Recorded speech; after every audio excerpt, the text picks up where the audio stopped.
Welcome to Dora's academy. మనకి another model ratio and proportion నుంచి చూసినట్లయితే two numbers are such that the ratio between them is 3:5. But if each is increased by 10, the ratio between them becomes 5:7. The numbers are ఇక్కడ మనం ఒక procedure ప్రకారం కూడా చేయొచ్చు. ఇక్కడ మనం షార్ట్ కట్ అప్లై చేసినట్లయితే నెంబర్స్ రేషియో ఎలా ఉన్నది 3:5 అనేది ఒక రేషియో ఇచ్చారు.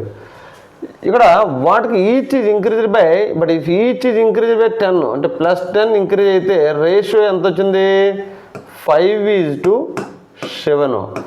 ఇప్పుడు ఆ నెంబర్స్ ఏంటి అని అడిగాడు. ఈ నెంబర్స్ ఏంటి యాక్చువల్గా నెంబర్ 3:5 అంటే ఏంటి 3x 5x అని రాసుకోవచ్చు నెంబర్స్ని. కాబట్టి ఈ రేషియో 5:7 ఉందంటే రేషియోని చూడండి ఒకసారి. ఒక రిలేషన్ ఇచ్చాడు.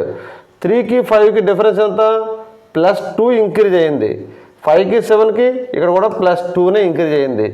అంటే 2 parts ఇంక్రీజ్ అయింది. రెండింటిలో కూడా సేమ్ రేషియో సేమ్ ఇంక్రీజ్ అయింది. కాబట్టి 2 parts ఈ నథింగ్ బట్ ఈ ఇంక్రీజ్ సరిపోతుందా 10 సరిపోతుంది. సరిపో 2 parts = 10 అయితే 1 part = what 5.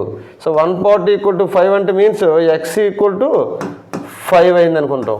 So 3x 5x 3 5 15 and 5 5 25. The original numbers are 15 and 25. This is very simple method. అలా కాకుండా మనం నెంబర్స్ ఎజ్యూమ్ చేసి కూడా చేయొచ్చు. అది అనవసరం. మనకి ఇలా చేస్తే మనకి రిలేషన్స్ ఎక్కువగా ఉంటూ ఉంటాయి. ఆ విధంగా చేయండి. Okay, thank you.